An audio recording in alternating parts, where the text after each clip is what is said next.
Assalamualaikum warahmatullahi wabarakatuh. Jumpa kembali teman-teman para pejuang ASN. Hari ini teman-teman kita akan melakukan latihan soal ya atau simulasi soal untuk P3K kompetensi teknis penata layanan operasional bagian ke-6. Jadi nanti akan ada sebanyak 30 soal yang akan kita simulasikan. Baiklah teman-teman, kompetensi teknis itu untuk menilai penguasaan, pengetahuan, dan kemampuan teknis jabatan yang dilamar sesuai dengan standar jabatan. Nah, itu kaitannya dengan kompetensi teknis ya teman-teman ya. Jadi untuk menilai penguasaan dan pengetahuan dan kemampuan teknis kita ya, sesuai dengan jabatan yang kita lamar. Oke, kita langsung masuk ke soal yang pertama. Apa fungsi utama dari penata layanan operasional dalam lingkungan kerja pemerintah? A. Mengelola sistem keuangan kantor secara efektif dan efisien. B. Menyusun laporan secara periodik setiap bulan. C. Menyediakan layanan administrasi dan dukungan operasional. D. Menyusun strategi dalam perencanaan pemasaran. Atau E. Mengembangkan teknologi informasi untuk mendukung aktivitas organisasi. Jawabannya adalah ya. Kita lihat jawabannya teman-teman. Sudah ya? Kalau sudah, kita lihat jawabannya. Jawaban benar adalah yang C, teman-teman ya. Pembahasan, fungsi utama dari penata layanan operasional adalah menyediakan layanan administrasi seperti pengelolaan dokumen dan inventaris, serta dukungan operasional lainnya yang memastikan kelancaran aktivitas kantor sehari-hari. Jadi jawabannya yang C, teman-teman ya, yang paling tepat. Menyediakan layanan administrasi dan dukungan operasional. Selanjutnya, dalam memberikan layanan kepada masyarakat atau kepada pelanggan ya, diterapkan sistem antrian. Apa yang dimaksud dengan manajemen antrian? A. Pengelolaan waktu tunggu pelanggan agar layanan lebih efisien dan terstruktur. B. Sistem pengaturan tugas staf untuk memberikan pelayanan. C. Pengelolaan kinerja operasional dalam memberikan pelayanan. D. Sistem pengawasan pegawai terhadap pelayanan. E. Pengelolaan anggaran operasional untuk pelayanan. Jawabannya adalah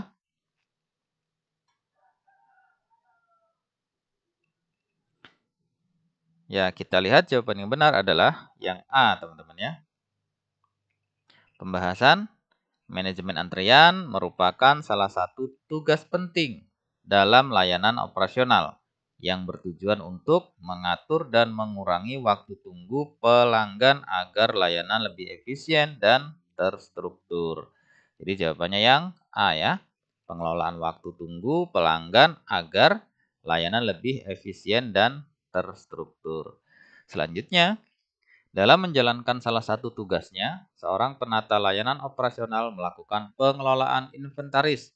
Apa yang dimaksud dengan inventaris dalam konteks ini?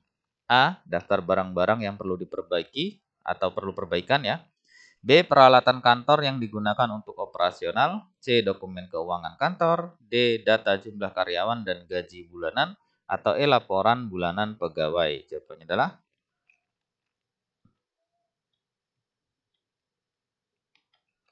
Oke, kita lihat jawaban yang benar adalah yang B, teman-teman ya. Pembahasan inventaris dalam tugas penata layanan operasional merujuk pada daftar aset seperti peralatan kantor yang perlu dikelola untuk mendukung kelancaran operasional perusahaan. Jadi jawabannya yang B, teman-teman ya. Peralatan kantor yang digunakan untuk operasional. Selanjutnya, dalam menjaga kelancaran operasional kantor, apa peran penata layanan operasional dalam hal ini? A. Menyusun strategi untuk menjalankan pelayanan kepada pelanggan atau masyarakat. B. Melakukan riset dan analisa terhadap setiap keluhan pelanggan. C. Mengelola jadwal, fasilitas, dan peralatan yang digunakan dalam operasional. D. Menyusun laporan keuangan tahunan. Atau E. Mengatur kegiatan promosi dan pelatihan pegawai. Jawabannya adalah ya, kita lihat jawaban yang benar adalah yang C, teman-teman ya. Pembahasan, penata layanan operasional bertugas untuk memastikan bahwa fasilitas dan peralatan kantor terkelola dengan baik, sehingga mendukung kelancaran aktivitas operasional harian.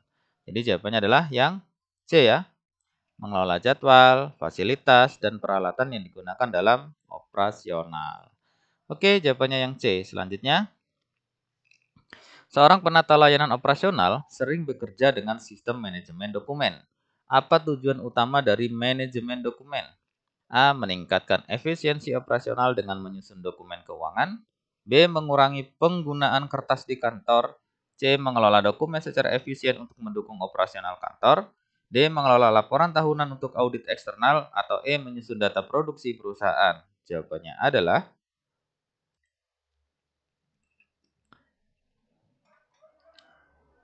oke, kita lihat jawabannya yang benar adalah yang C, teman-teman ya. Pembahasan sistem manajemen dokumen bertujuan untuk meningkatkan efisiensi dan keamanan dalam penyimpanan serta pengelolaan dokumen yang diperlukan untuk mendukung operasional kantor. Jadi jawabannya adalah yang C ya, mengelola dokumen secara efisien untuk mendukung operasional kantor. Oke, kita soal selanjutnya. Salah satu tanggung jawab penata layanan operasional adalah A. Melakukan tata kelola layanan teknis sesuai ketentuan yang berlaku. B. Menyusun anggaran pemerintah daerah. C. Mengawasi aktivitas pegawai yang tidak sesuai. D. Membuat kebijakan internal tentang pelayanan. E. Membuat jadwal pelatihan pegawai. Jawabannya adalah,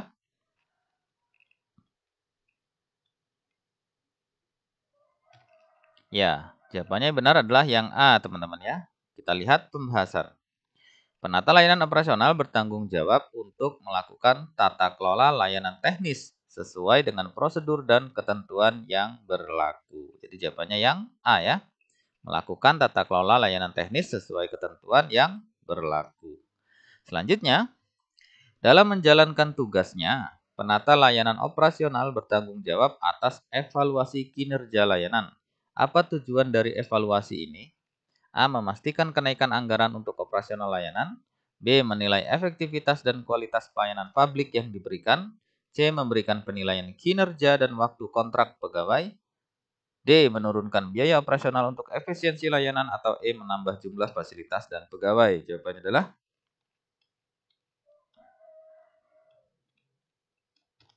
ya, jawabannya adalah yang B, teman-teman ya. Evaluasi kinerja layanan adalah proses pengukuran dan penilaian menyeluruh terhadap efektivitas dan kualitas penyelenggaraan pelayanan publik. Jadi jawabannya yang B, teman-teman ya. Menilai efektivitas dan kualitas pelayanan publik yang diberikan. Selanjutnya, salah satu tugas penata layanan operasional adalah mengidentifikasi masalah operasional. Apa langkah berikutnya setelah masalah teridentifikasi? A. Membiarkan masalah berlanjut. B. Menambah beban kerja pegawai. C. Mengusulkan solusi atau perbaikan untuk meningkatkan kinerja layanan. D. Mengurangi jam layanan. Atau E. Menambah jumlah pegawai. Jawabannya adalah,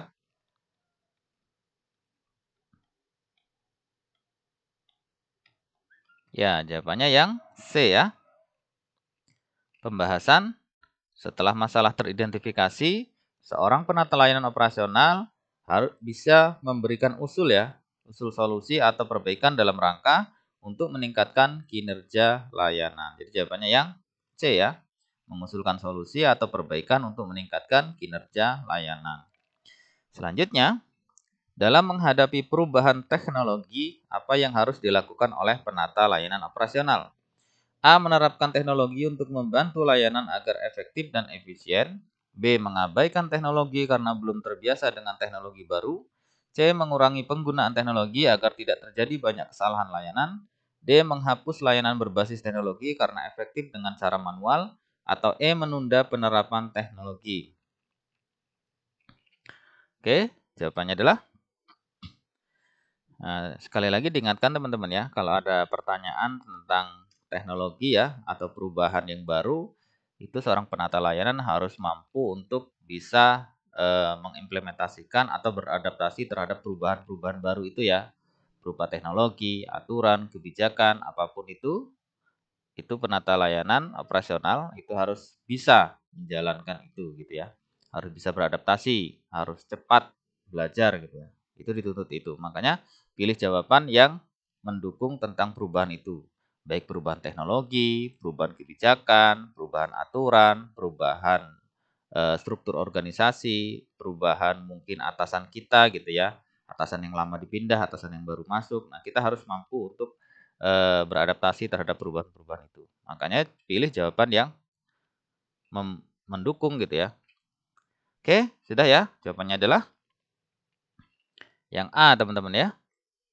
Pembahasan dalam menghadapi perubahan teknologi, seorang penata layanan operasional harus bisa beradaptasi dan segera mengimplementasikan teknologi untuk membantu operasional layanan agar efektif dan efisien. Jadi jawabannya yang A, teman-teman ya. Menerapkan teknologi untuk membantu layanan agar efektif dan efisien. Oke, selanjutnya. Seorang penata layanan operasional memiliki kewajiban untuk melakukan inovasi. Apa tujuan dari inovasi ini? A. Mempercepat layanan tanpa memperhatikan kualitas. B. Mengurangi layanan yang diberikan. C. Mengganti sistem tanpa persiapan. D. Meningkatkan efisiensi biaya dan efektivitas layanan. Atau E. Menambah jumlah pegawai dan loket layanan. Jawabannya adalah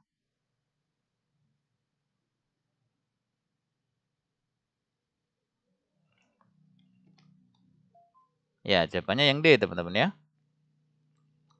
Tujuan inovasi dalam layanan operasional adalah untuk meningkatkan efisiensi, mengurangi biaya, dan memberikan nilai tambah kepada pelanggan atau kepada masyarakat atau kepada penerima layanan.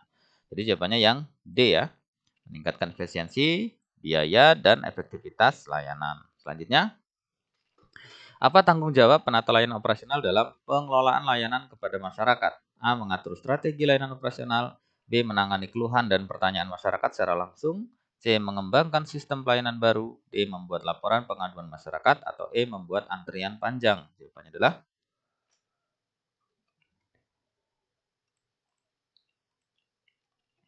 ya, kita lihat jawabannya yang B, teman-teman ya.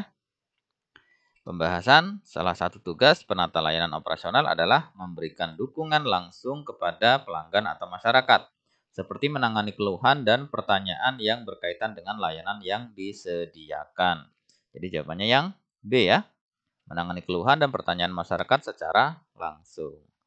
Selanjutnya, apa yang dimaksud dengan pengelolaan fasilitas kantor yang dilakukan oleh penata layanan operasional? A. Mengembangkan strategi layanan operasional. B. Menyusun laporan keuangan bulanan. C. Memastikan ketersediaan, pemeliharaan, dan perawatan fasilitas fisik kantor. D. Menyusun anggaran tahunan. Atau E. Mengatur kegiatan pelatihan bagi pegawai. Jawabannya adalah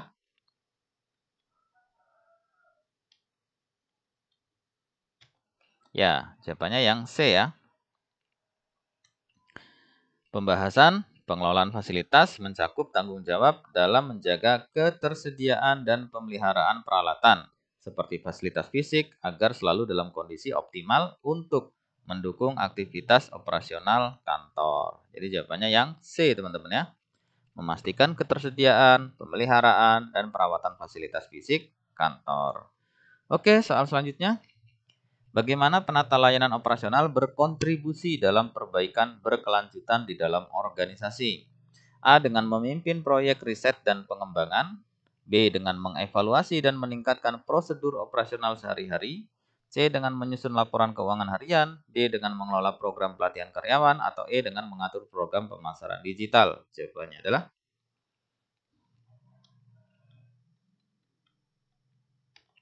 ya, jawabannya yang B ya. Pembahasan penata layanan operasional bertanggung jawab untuk mengidentifikasi area yang dapat diperbaiki dalam proses operasional dan mengimplementasikan perbaikan untuk meningkatkan efisiensi dan efektivitas. Jadi jawabannya adalah yang B ya, dengan mengevaluasi dan meningkatkan prosedur operasional sehari-hari. Selanjutnya, ketika menerapkan sistem baru dalam operasional, penata layanan operasional harus memperhatikan faktor-faktor berikut kecuali. Nah, ada kecualinya teman-teman ya. A. Ketersediaan anggaran. B. Kepuasan pelanggan. C. Ketersediaan tenaga kerja tambahan. D. Kompatibilitas sistem lama dengan yang baru. Atau E. Dampak terhadap waktu operasional. Jawabannya adalah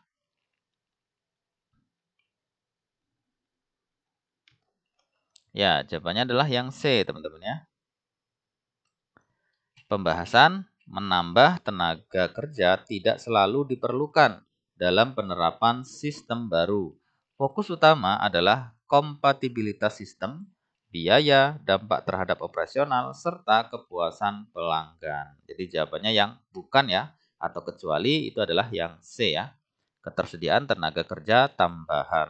Selanjutnya, bagaimana peran teknologi informasi dalam sistem manajemen operasional modern? A. Mengelola penggajian karyawan. B. Untuk meningkatkan kecepatan, akurasi, dan efisiensi operasional. C. Menyimpan data pelanggan untuk keperluan pemasaran. D. Mempermudah hubungan antara perusahaan dan investor.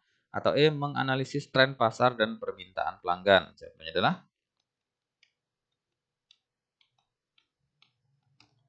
ya, jawabannya yang B ya teman-teman ya. Pembahasan dalam manajemen operasional modern, teknologi informasi memainkan peran penting dalam mengotomatisasi proses produksi, distribusi, dan manajemen rantai pasok. Ini meningkatkan kecepatan, akurasi, dan efisiensi operasional. Jadi jawabannya adalah yang B ya, untuk meningkatkan kecepatan, akurasi, dan efisiensi operasional. Selanjutnya, apa tujuan utama dari penyusunan laporan operasional pada penata layanan operasional? A. Mengukur keuntungan perusahaan. B. Memastikan layanan operasional berjalan sesuai standar yang telah ditetapkan. C. Menyediakan informasi untuk laporan keuangan. D. Menilai loyalitas pelanggan. Atau E. Melakukan perencanaan strategis jangka panjang. Jawabannya adalah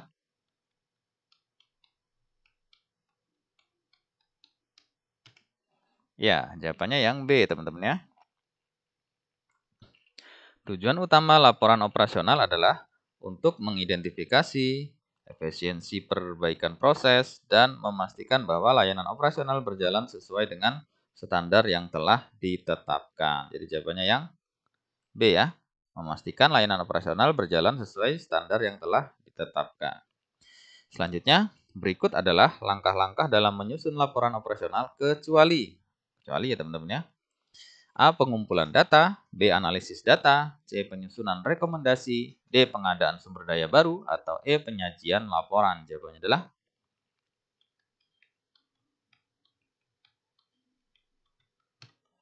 ya, jawabannya adalah yang D ya, karena kecuali ya, berarti yang bukan. Pembahasan, langkah-langkah penyusunan laporan operasional melibatkan pengumpulan, analisis, penyajian data, serta rekomendasi untuk perbaikan.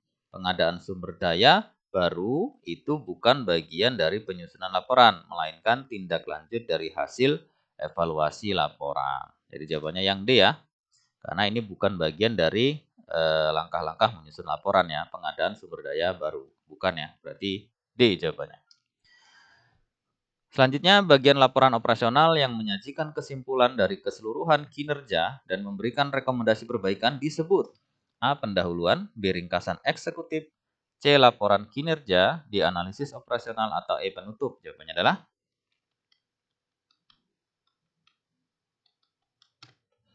ya, jawabannya yang B teman-teman ya. Pembahasan ringkasan eksekutif adalah bagian laporan yang menyajikan gambaran singkat dari hasil keseluruhan kinerja dan memberikan rekomendasi tindakan perbaikan. Ini biasanya ditempatkan di bagian awal laporan untuk memberikan gambaran umum kepada pembaca. Jadi jawabannya adalah yang B ya, ringkasan eksekutif. Selanjutnya, mengapa validitas data penting dalam menyusun laporan operasional? A. Karena akan meningkatkan citra perusahaan. B. Karena mempengaruhi keputusan manajemen berdasarkan laporan tersebut. C. Karena membantu dalam proses rekrutmen. D. Karena menentukan jumlah pegawai. Atau E. Karena akan digunakan dalam laporan keuangan. Jawabannya adalah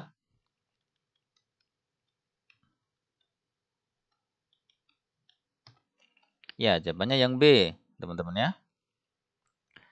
Pembahasan validitas data sangat penting karena laporan operasional digunakan sebagai dasar pengambilan keputusan oleh manajemen.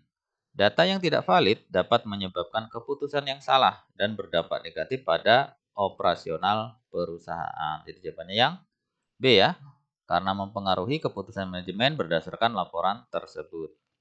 Selanjutnya, laporan operasional yang efektif harus memiliki karakteristik berikut, kecuali ya. A. Relevan, B. Tepat waktu, C. Detail dan berlebihan, D. Dapat diukur, atau E. Transparan. Jawabannya adalah Ya, jawabannya yang C. Pembahasan laporan operasional harus relevan, tepat waktu, dapat diukur, dan transparan. Namun, laporan yang terlalu detail dan berlebihan, ya seperti ini ya, detail dan berlebihan, justru akan mengaburkan informasi penting dan menyulitkan pengambilan keputusan. Jadi yang bukan ya, atau kecuali adalah detail dan berlebihan. Jadi yang C ya. Selanjutnya, dalam hal manajemen mutu operasional bertujuan untuk A. Mengurangi biaya operasional, B. Memastikan layanan memenuhi standar yang diharapkan, C. Meningkatkan jumlah produk, D. Mempercepat proses administrasi, atau E. Meningkatkan pemasaran. Jawabannya adalah ya, jawabannya yang B ya. Kita lihat pembahasan. Manajemen mutu operasional berfokus pada penerapan prinsip manajemen mutu seperti TQM ya atau Total Quality Management atau sertifikat ISO ya, ISO untuk memastikan bahwa layanan memenuhi standar yang diharapkan oleh pengguna. Jadi jawabannya yang B ya, memastikan layanan memenuhi standar yang diharapkan. Selanjutnya, dalam perencanaan layanan operasional, alokasi sumber daya bertujuan untuk A. Mengurangi biaya operasional, B. Meningkatkan kepuasan pelanggan, C. Menetapkan target operasional yang realistis dan terukur, D. Meningkatkan jumlah karyawan, atau E. Menyusun laporan bulanan. Jawabannya adalah ya, jawabannya yang C ya.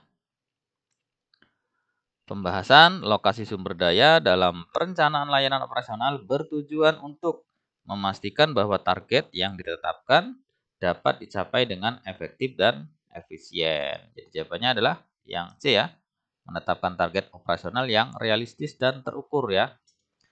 Selanjutnya, proses dokumentasi layanan yang paling efektif dalam sistem operasional berbasis digital adalah A. Melakukan pencatatan manual untuk setiap transaksi, B. Menggunakan spreadsheet untuk memantau layanan, D. Mengintegrasikan sistem CRM dengan database internal, D. Menyimpan catatan transaksi di perangkat lokal, atau E. Mengarsipkan semua data di media fisik. Jawabannya adalah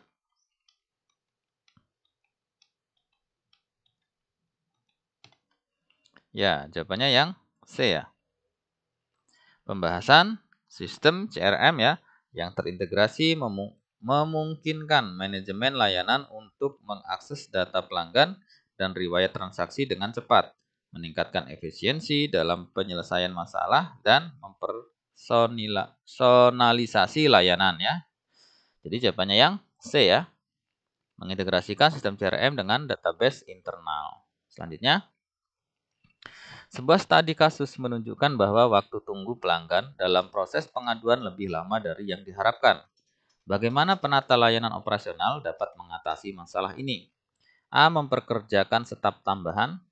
B. Mengurangi waktu penanganan setiap pengaduan.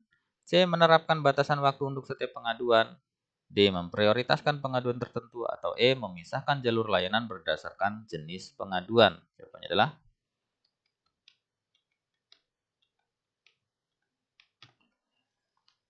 ya, jawabannya yang C ya.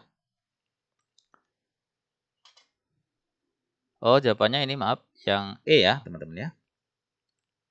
Yang ini jawabannya adalah yang E ya.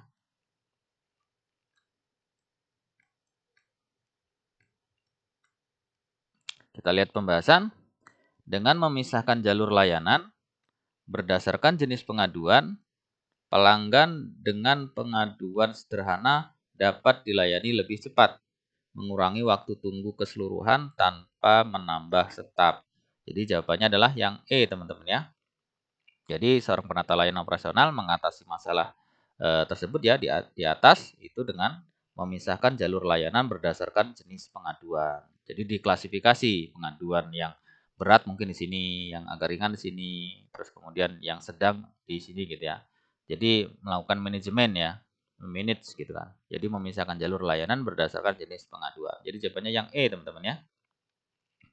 Selanjutnya, sebuah perusahaan mengalami penurunan kualitas layanan karena staf merasa terbebani dengan tugas administratif yang berlebihan. Apa solusi yang paling efektif? A. Menambah jumlah staf administrasi. B. Menyediakan sistem otomatisasi tugas administratif. C. Mengurangi beban kerja staf. D. Mendelegasikan sebagian tugas kepada staf baru. E. Meningkatkan insentif untuk staf. Jawabannya adalah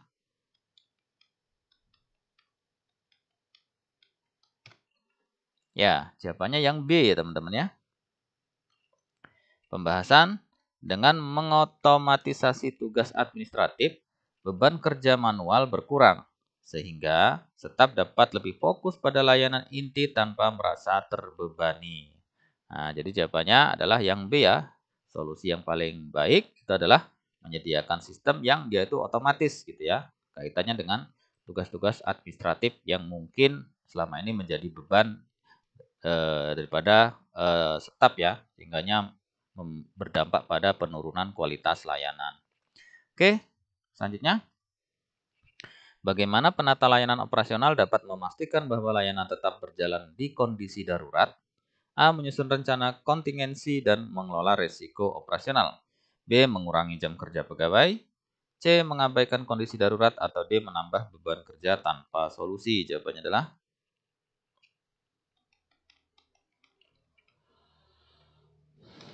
ya, tentu jawabannya yang A, teman-teman ya. Pembahasan dalam kondisi darurat, seorang penata layanan operasional harus memiliki rencana kontingensi dan manajemen resiko agar layanan tetap berjalan dengan baik. Jadi jawabannya yang A, menyusun rencana kontingensi dan mengelola resiko operasional. Selanjutnya, berikut ini peran utama teknologi dalam mengelola layanan operasional adalah A. Untuk membatasi inovasi. B. Mempercepat proses antrian. C. Meningkatkan kualitas layanan. D. Meningkatkan biaya operasional. Atau E. Mengurangi keluhan pelanggan. Jawabannya adalah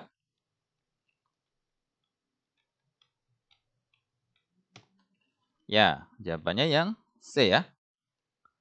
Pembahasan peran teknologi dalam pengelolaan layanan operasional adalah meningkatkan kualitas layanan. Jadi jawabannya yang C ya, meningkatkan kualitas layanan. Selanjutnya, apa yang dimaksud dengan pengawasan kepegawaian? A. Proses evaluasi kinerja pegawai. B. Proses kontrol kinerja pegawai. C. Proses pengawasan terhadap kinerja pegawai. D. Proses pengawasan hal pribadi pegawai. Atau E. Proses promosi jabatan pegawai. Jawabannya adalah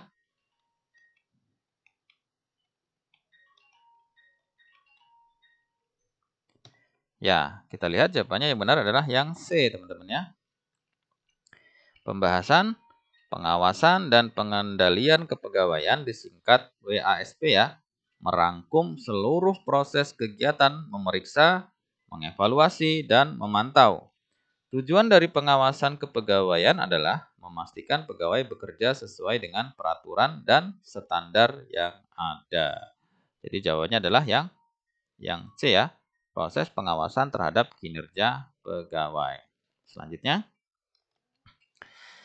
Anda sebagai penata layanan operasional dihadapkan pada situasi di mana permintaan layanan meningkat secara signifikan dalam waktu yang singkat. Sementara anggaran dan sumber daya tetap terbatas. Apa langkah strategis yang paling efektif untuk memastikan layanan tetap berjalan lancar dan efisien? A. Meningkatkan anggaran dan merekrut lebih banyak staf. B. Mengurangi kualitas layanan dengan memfokuskan pada beberapa pelanggan utama. C. Menilai kembali prioritas layanan dan mengidentifikasi area yang dapat dipercepat atau disederhanakan. D. Menunda beberapa layanan hingga kondisi kembali normal. Atau E. Meminta staf bekerja lembur tanpa perencanaan. Jawabannya adalah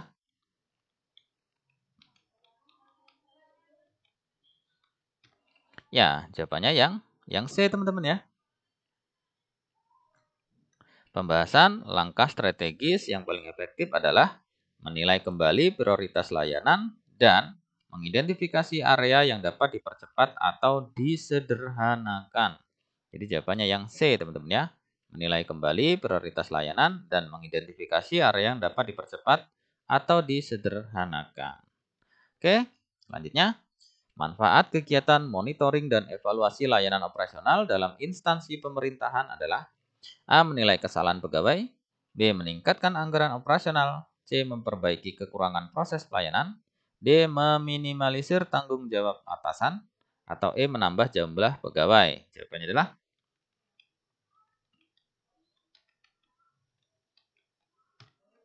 Ya, jawabannya yang C, teman-teman ya. Jadi, kegiatan monitoring dan evaluasi layanan operasional dalam instansi pemerintah itu adalah memperbaiki kekurangan proses pelayanan ya, atau di pembahasan monitoring dan evaluasi berfungsi untuk memperbaiki kekurangan dalam praktik pelayanan di lapangan ya. Jadi jawabannya yang benar adalah yang C, memperbaiki kekurangan proses pelayanan. Nah, itu manfaat dari kegiatan monitoring dan evaluasi ya. Oke, teman-teman, demikianlah ya 30 contoh soal untuk kompetensi teknis penata layanan operasional. Mudah-mudahan dari 30 itu menambah daripada wawasan kita, sehingganya saat ujian nanti kita sudah bisa menjawab soal-soal dengan baik. Dan pada akhirnya teman-teman hasil yang baik dikarenakan usaha yang baik. Terima kasih, semoga sukses. Sampai jumpa di pembahasan video selanjutnya ya, video pembahasan soal selanjutnya. Assalamualaikum warahmatullahi wabarakatuh. Salam.